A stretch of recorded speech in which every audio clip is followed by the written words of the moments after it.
श्रद्धालु जिज्ञासु श्रोताओं, आज श्रावण शुक्ला पूर्णिमा का दिन जो बहुत ही बड़ा संदेश देता है। आज के दिन को रक्षाबंधन पर्व के रूप में मनाया जाता है। चाहे कोई भी परंपरा हो, कोई भी जाति हो, कोई भी वर्ण हो, लेकिन इस रक्षाबंधन के पर्व को सभी ने अपनाया है। जैन दर्शन इस पर्व को आध्यात्मिक रूप से और व्यवहारिक रूप से दो पहलुओं से देखता है। पहले हम इस पर्व के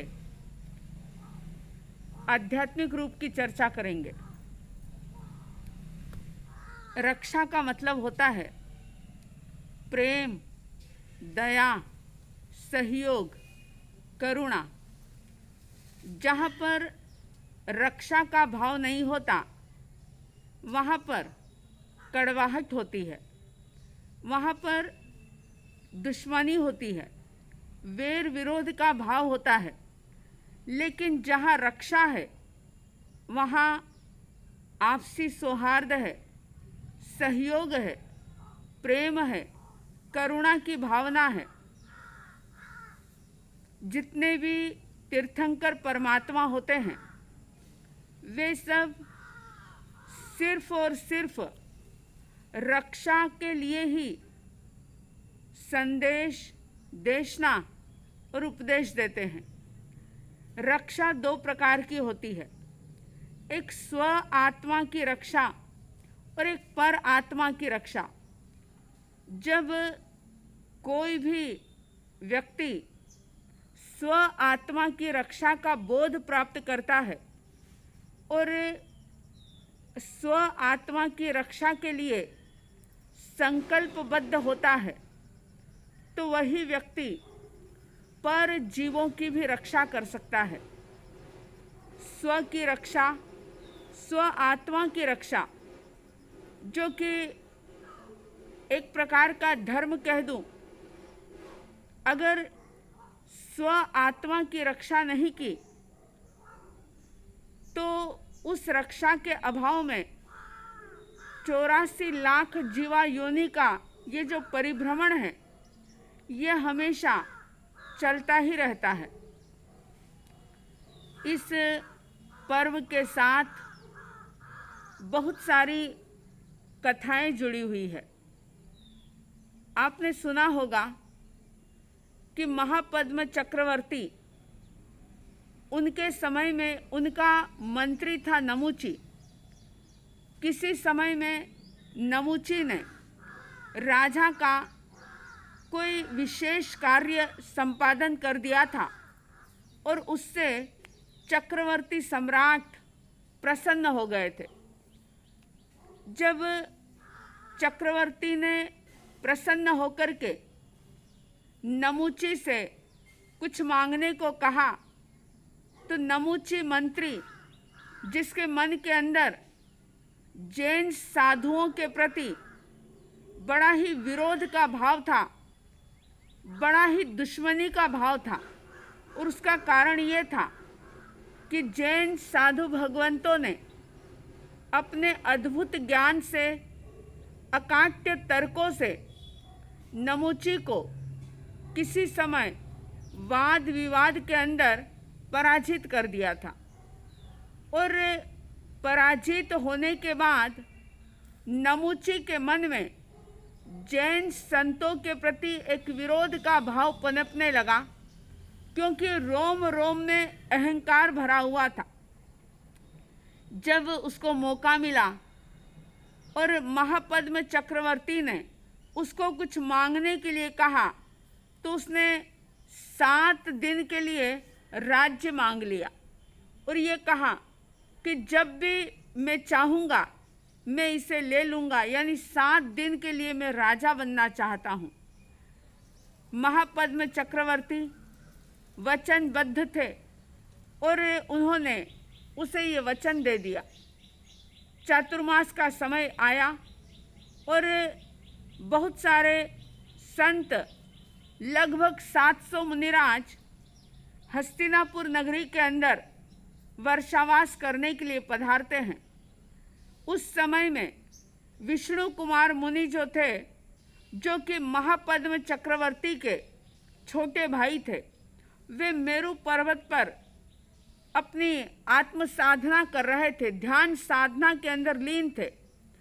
इधर इस नमुची ने अवसर देखा और अवसर देख करके, मौका देख करके उसने वो जो वरदान था वो मांग लिया। राजा के स्थान पर वो बैठ जाता है और उसने एक फरमान जारी कर दिया कि 7 दिन के अंदर अंदर जो भी यहाँ पर रहते हैं वे सारे टैक्स देंगे, कर देंगे। अगर जो नहीं देगा उसको यहाँ से रवाना होना पड़ेगा, 6 खंड का राज्य छोड़ करके जाना पड़ेगा। संत सारे विचार करने लगे कि संत तो किसी प्रकार का टैक्स दे नहीं सकते, देते नहीं। जब ये बात विष्णु कुमार मुनि को मेरु पर्वत पर ध्यान साधना करते हुए किसी विद्याचारण मुनि के द्वारा प्राप्त हुई, ये बात उन्होंने जानी, तो उन्होंने ये सोचा कि ये रक्षा करने का समय है, बहुत बड़ा संकट का समय है। उन्होंने वहाँ से वेक्री लब्धि के द्वारा प्रस्थान किया, हस्तिनापुर नगरी के अंदर आते हैं और आने के बाद उस नमुची को बहुत समझाते हैं कि संत स्वयं एक सम्राट होता है, संत किसी शासक के अधिकार में नहीं रहता, संत किसी शासक की आज्ञा में नहीं रहता, वह तो तीर्थंकर परमात्मा की आज्ञा में रहता है। संत किसी प्रकार का टैक्स नहीं देता, कर नहीं चुकाता।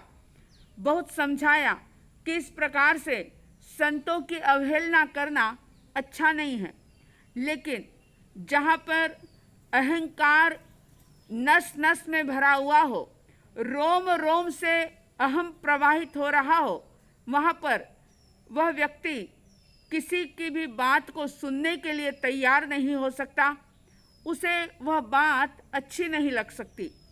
नमुची भी नहीं माना और तब विष्णु कुमार मुनि ने देखा कि ये मान नहीं रहा, तो उन्होंने उसे अलग तरीके से समझाने की कोशिश की।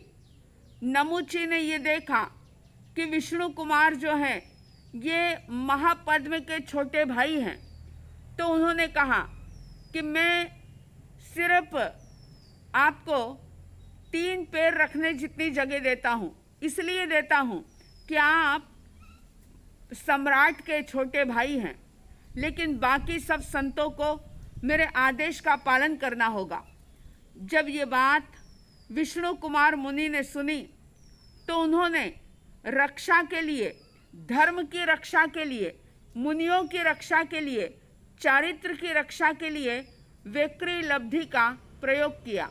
वैसे तो संतों के पास अगर किसी भी प्रकार की लब्धि होती है तो संत कभी भी उस लब्धि का उपयोग नहीं करते, लेकिन जब जिन शासन के ऊपर, संतों के ऊपर किसी भी प्रकार का संकट आता है तो ऐसे अपवाद मार्ग में लब्धि का उपयोग करना ये कल्पनीय होता है। विष्णु कुमार मुनि ने अपनी वेक्री लब्धि से एक विराट रूप बनाया और उन्होंने अपने 2 ही पैरों में संपूर्ण लोक को नापते हुए ये कहा कि बताओ अब ये तीसरा पैर मैं कहाँ रखूं? तुमने 3 पैर की जगह मुझे दी है, अब तुम बताओ कि मैं तीसरा पैर कहाँ रखूं?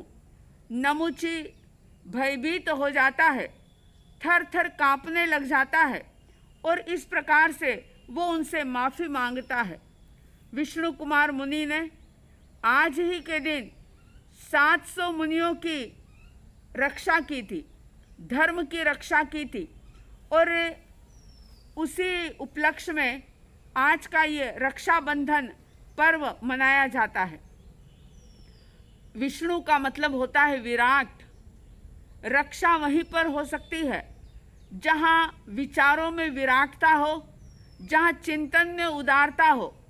अगर चिंतन में, विचारों में उदारता नहीं है, विराटता नहीं है, तो ऐसे में स्वरक्षा भी नहीं हो सकती, तो भला पर रक्षा की तो बात ही नहीं आती। तो ये आध्यात्मिक पर्व के रूप में ये संदेश देता है कि हम स्व की रक्षा करें, स्व की दया करें। स्व आत्मा जो कि कर्मों से दुखी हो रही है, कर्मों से पीड़ित हो रही है, धर्म के द्वारा, साधना के द्वारा, आत्मचिंतन के द्वारा उस आत्मा की रक्षा करते हुए पर जीवों की भी दया करें, रक्षा करें। इसी तरह से आज के दिन बहन अपने भाई की कलाई पर रक्षा सूत्र बांधते हुए ये प्रतिज्ञा करती है, संकल्प करती है कि मेरा भाई हमेशा ही कर्तव्य के पथ पर निरंतर आगे से आगे बढ़ता रहे। और भाई एक संकल्प लेता है कि बहन मेरी चाहे किसी भी स्थिति परिस्थिति में हो तो उसकी रक्षा करना, उसकी सुरक्षा करना, ये मेरी जिम्मेदारी है। पर्व भीतर को, मन को पवित्र करते हैं, लेकिन जहाँ पर्व के बीच में कोई स्वार्थ आ जाता है, देने लेने का जब ये भाव जुड़ जाता है, तो कई बार मधुर रिश्तों के अंदर भी कड़वाहट आ जाती है। मैं आप लोगों से ये कहूँगी कि ये पर्व देने लेने का पर्व नहीं है, पैसे से, रुपयों से व्यक्ति को तोलने वाला पर्व नहीं है। ये पर्व है आत्मीयता का, ये पर्व है प्रेम का, ये पर्व है विचारों के अंदर विराटता लाने का, ये पर्व है अपने आप को उदार और विशाल बनाने का। देखें, कई रिश्ते ऐसे हैं आज कि जहाँ पर देने लेने में जरा सी कोई कमी हो गई तो रिश्तों के अंदर खटास हो गई, कड़वाहट आ गई।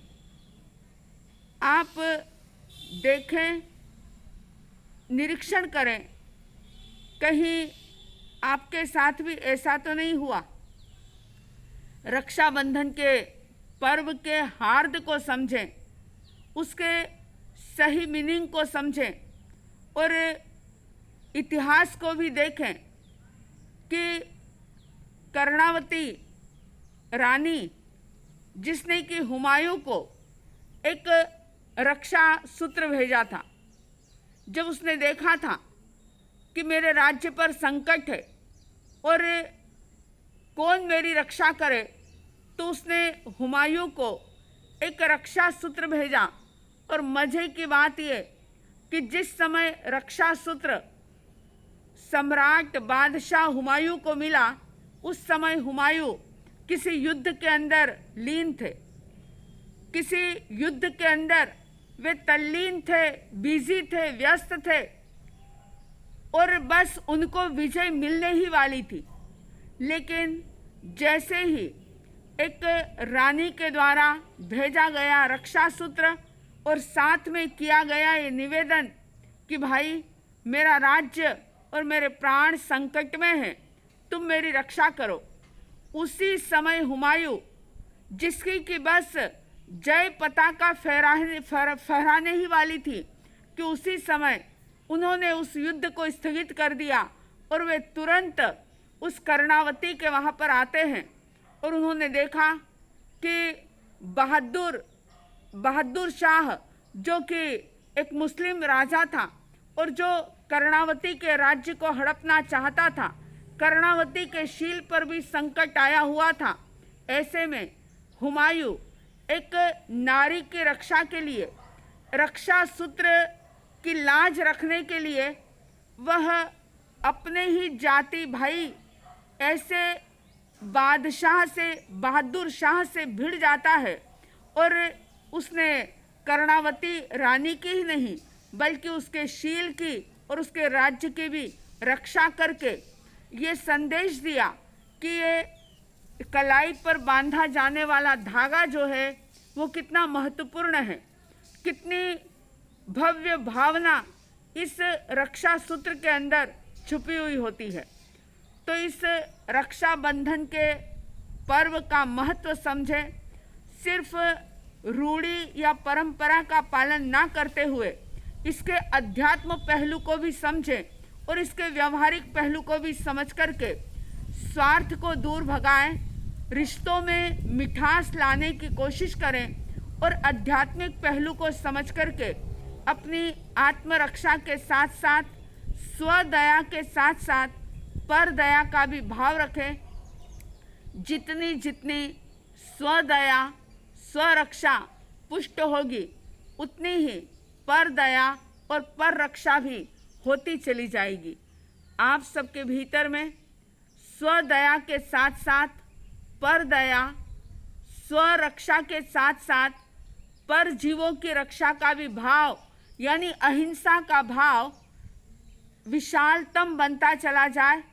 आपके विचारों के अंदर उदारता आए, आपके विचारों के अंदर विरागता आए और एक विचारों से विष्णु बन करके धर्म की और साथ ही साथ जिन शासन की, स्व की आप रक्षा कर सकें, ऐसी साध्वी द्वय की तरफ से हार्दिक हार्दिक शुभ मंगल भावनाओं के साथ जय प्रभु महावीर, जय गुरु आनंद।